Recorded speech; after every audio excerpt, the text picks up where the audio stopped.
एक लड़के की अनोखी लव स्टोरी। एक अमीर लड़का था। उसे एक गरीब किसान की लड़की से प्यार हो गया। लड़की सुंदर होने के साथ साथ काफ़ी समझदार थी। एक दिन जब लड़के ने उस लड़की को बताया कि वह उससे प्यार करता है और उससे शादी करना चाहता है, तो लड़की ने कुछ सोचने के बाद उस लड़के को शादी करने से इनकार कर दिया, क्योंकि वह गरीब परिवार से रिश्ता रखती थी। लेकिन कुछ समय बाद जब ये बात उस लड़के को पता चली, तो उसने लड़की के माता पिता से बात की और उस लड़की को समझाया। काफ़ी समझाने के बाद वह लड़की मान गई और दोनों की शादी हो गई। शादी के बाद लड़का उससे बहुत प्यार करता था। दोनों का दाम्पत्य जीवन काफ़ी अच्छा चल रहा था। लेकिन कुछ महीनों बाद लड़की को चर्म रोग हो गया, जिसके कारण उसकी खूबसूरती ढलने लगी।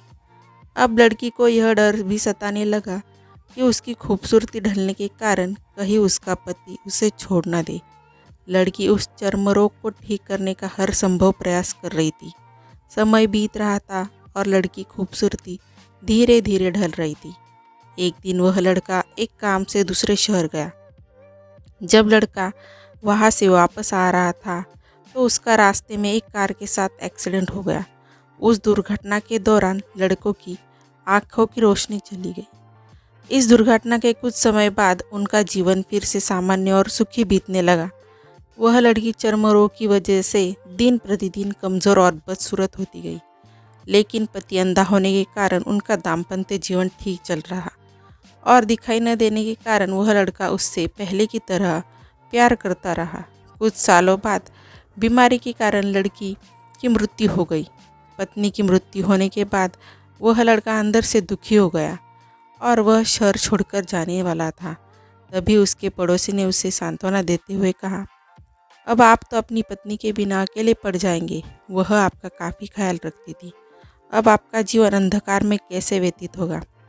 तब उस लड़के ने अपने पड़ोसी की ओर देखा और गहरी सांस लेते हुए कहा, मैं कभी अंधा था ही नहीं, लेकिन मैं यह सोचकर अंधे होने का नाटक करता रहा कि कहीं मेरी पत्नी उसकी बीमारी और बदसूरती के कारण यह ना लगे कि मैं उसे प्यार नहीं करता। इसलिए मैं इतने सालों तक बिना कुछ कहे हुए अपनी पत्नी की खुशी के लिए अंधा बना रहा। यह बात सुनकर पड़ोसी की आंखों से आंसू छलक आए और वह लड़का वहाँ से उठकर चला गया। सीख, अगर आप जीवन भर खुश रहना चाहते हो, तो आप लोगों की कमियों की तरफ ही नहीं, उनकी खूबियों की तरफ भी गौर करिए। आपका जीवन आसान हो जाएगा।